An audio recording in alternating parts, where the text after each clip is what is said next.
Assalamualaikum warahmatullahi wabarakatuh. Hai teman-teman semua, perkenalkan nama saya Maisha Araka dengan NIM 22206029192 Prodi Ekonomi Syariah 5, Fakultas Ekonomi dan Bisnis Islam. Baik, di sini saya akan menjawab pertanyaan dari soal UAS Mikroekonomi Islam.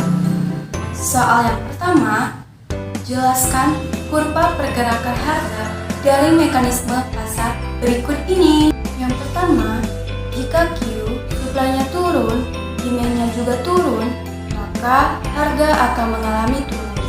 Yang kedua, jika R supply-nya turun, demand-nya tetap, maka harga akan mengalami naik.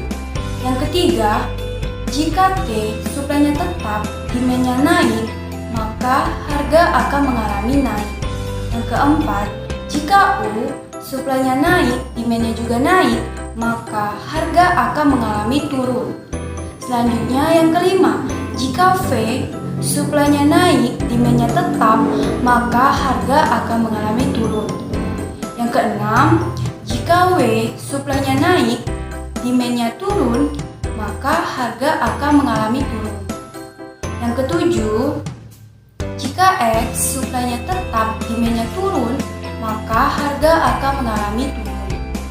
Yang kedelapan, jika Y supply-nya turun, demand-nya naik, maka harga akan mengalami naik.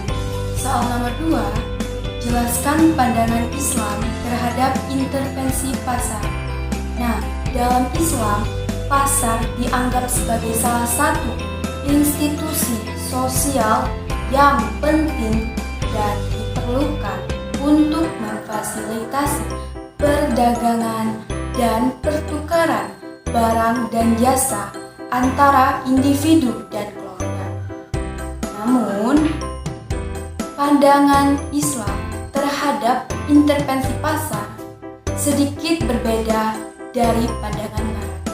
Secara umum, Islam menolak campur tangan pasar dalam hal-hal yang berkaitan dengan kemaslahatan umum atau masyarakat secara keseluruhan. Dalam konteks ekonomi Islam, memberikan peran penting bagi negara dalam mengatur dan menyatukan pasar sehingga kepentingan publik dapat terpenuhi.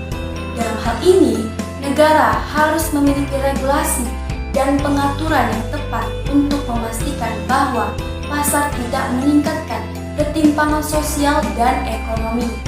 Intervensi pasar yang bertujuan untuk memperbaiki ketidakadilan dan kelemahan sosial ekonomi dapat diterima dalam pandangan Islam. Hal ini dapat dilakukan melalui redistribusi pendapatan dan pemberian subsidi pada masyarakat yang kurang mampu agar mendapatkan akses yang sama terhadap barang dan jasa. Namun, Islam juga menghargai kebebasan berdagang dan hak milik individu. Oleh karena itu, pengaruh negara terhadap pasar harus ada batasannya agar kebebasan individu tersebut tidak terbatasi. Secara keseluruhan, pandangan Islam terhadap intervensi pasar bahwa pasar harus diatur dan dikelola oleh negara untuk memastikan kesejahteraan umum, namun juga harus memperhatikan hak individu dan kebebasan bertindak. Demikian penjelasan dan pembahasan yang dapat saya sampaikan mengenai soal UAS Mikroekonomi Islam. Semoga apa yang dapat saya sampaikan bisa bermanfaat untuk semuanya. Sekian, terima kasih. Wassalamualaikum warahmatullahi wabarakatuh.